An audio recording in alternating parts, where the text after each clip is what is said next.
Welcome back to Mid Morning. He started by helping the foster kids who arrived at his home with nothing but garbage bags. 20 years later, he's led a statewide effort to give children real luggage. Pratt joins us now to share more about his mission and collection drive for foster children. Thank you so much for being here with us today. Well, I'm glad to help you. Okay, so you were a foster parent and you fostered a lot of kids. How many? 12 girls and 53 boys as a single dad. What was that like? Over 32 years. Incredible. What was that like? Well, I needed your help, but y'all wouldn't come help me. Oh, sorry about that. Next time. I really, honestly, I love kids. I mean, I really have always wanted to be a parent, and after my divorce, I decided to take in more kids, and I did over 32 years. I adopted two, one girl, one boy. And how did the idea come about for this help? You saw a need? Well, you know, kids came in garbage bags, and that's just insulting. On the other hand, due to the trauma, they don't really notice it unless they're older.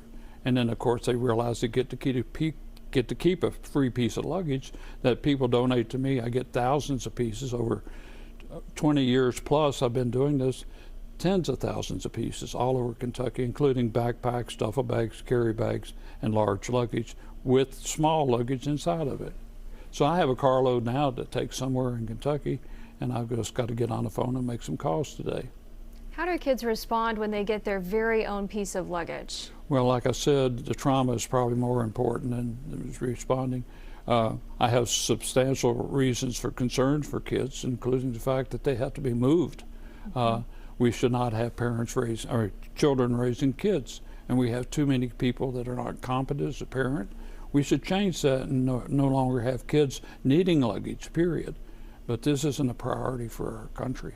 If people are watching this and they want to help out, what's the best way to do that? Well, they can actually drop it off on my front porch at my house at 912 Royal Avenue, or even in Louisville at 2132 Alta, and I'll pick up luggage there and I'll distribute it somewhere in Kentucky. But I have to make calls to find out an agency that will take it, including in Lexington. But you know, these social workers don't always want to do it because they have too much to do anyway. There's too few workers, actually. Do these need to be new pieces of luggage, or can they be used? Oh, usually I want people not to go buy luggage new because there's so much used luggage at different places you can find it, yard sales, Goodwill, Salvation Army, or any other place that has collection drive. Southern Christian donates a lot of church. They have a Helping Hymns ministry, and people take the luggage out there. I'm not a 501c3, but you can to some of those agencies, and they will possibly give it to me. They really give kids a chance to have something that's theirs at least when they're going from home to home. Yeah, oh yeah, it's wonderful to be doing this, and I've delivered to tornado and flood victims as well as over the years, and Kentucky has that problem and ongoing now. What would you say to someone that might be on the fence about fostering or potentially adopting? Well, you've got to realize that kids like these have troubles and they act out. But you've got to show love for your kids. When we don't show enough love for kids, period, we don't show enough love for each other as adults. And I knew kids need that love, and I've always been affectionate with my kids.